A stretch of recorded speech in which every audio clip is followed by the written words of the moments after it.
Speaking of St. Pierre, that's one of the things I've always wanted to ask you. You're one of the few humans on the planet who's gotten the chance to, well, I guess he's a Hall of Famer now, right? Yep. Um, what was that experience like? Being able to Uh, share that, just share that experience with him, regardless of the outcome. y- oh, I don't give a fuck about the outcome. That fight was the most important fight I, one of the most important fights of my life. And I remember, like I said, I was champion before I fought him. And so he took the belt from me. We didn't know much about him because just back then there wasn't all that much tape or internet and whatever else. I'm like, I was a champ. I had to fight whoever they put in front of me. And I got this big stud young kid from Montreal. And I'm like, all right, let's go. And it was a short fight, man. Like there was, I thought all I knew that he was like a good kickboxer, and so I kind of trained to go take him down and put the beating on him because I had good jiu-jitsu and judo and whatever else. And first thing he did, come out and just put shot a double and put me on my ass, and I was like, I that whole training camp, I'm like, fuck me, I never thought once this guy was going to try to take me down, and Yeah, it's the first thing he did. And I remember he sat me down. I was like, shit or fuck or something. I swore because it was not like I wasn't hurt. I was just like, holy shit, I did not see that coming. yeah. And then he just crushed me. I got to my feet and there was like one little scramble. I had him like up in the air for a second. Like I had this one patented 50-50 throw I do.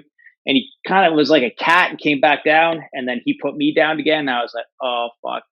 Like he grabbed me and I felt like a fucking child. Like Yeah. I just knew as soon as he flattened me, I was like, I'm fucked. And then he bounced my head off the mat. Like he just fucking pummeled me. And like I say this all the time. There was people like, oh, it would have been, if this happened this time. I'm like, dude, he beat me 100 out of 100 times. He's the best fighter in history. Like Yeah. I don't make excuses. At the time, I'm like, oh, I had shit training or this or that. But I'm like, no, man.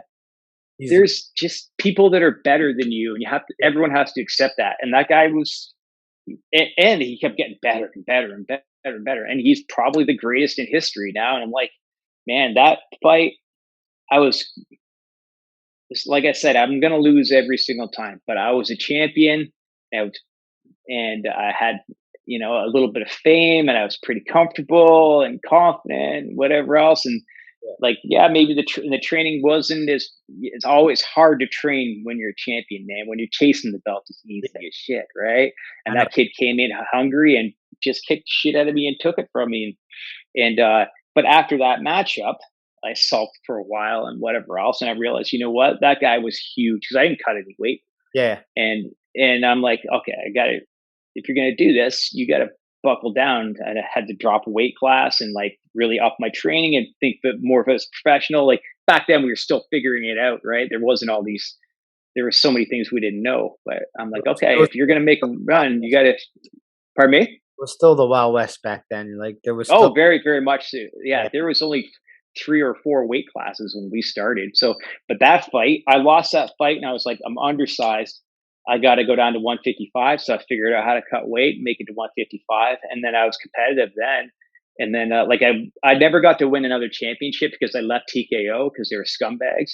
But Yeah. I got to go to Shudo, which was my dream come true. Like because the only other Canadians to do Shudo ever were Omar, Carlos, and Joel. Joel Gerson, yeah. And yeah, and I think maybe there's a couple guys on the West Coast, but like going as a 155er, if you fought in Shudo, like that's where you wanted to go. So I fought Shudo Vancouver, and then the Japanese watched me fight, and I knocked my guy out like quick, and they picked me up and they flew me over there, and I fought a top 10 guy, and I kicked the shit out of him, and then and which put me like in the top 10. I was ranked at number 9 in the world, and so like for me, then I got injured after that. My career Yeah. was over anyway. But like none of that would have happened if George didn't kick my ass. You know Mhm. what I mean? Like so. Well, people were like, "It's yeah, man, it was the best thing that ever happened to me, and like, it was a true blessing to be in the cage with that guy. Like I'm part of his.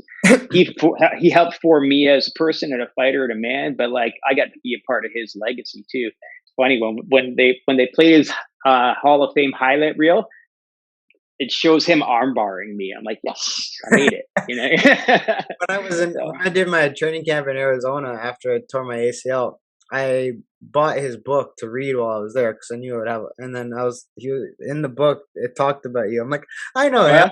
yeah, right on. Yeah, I'm like, Yeah, I know him.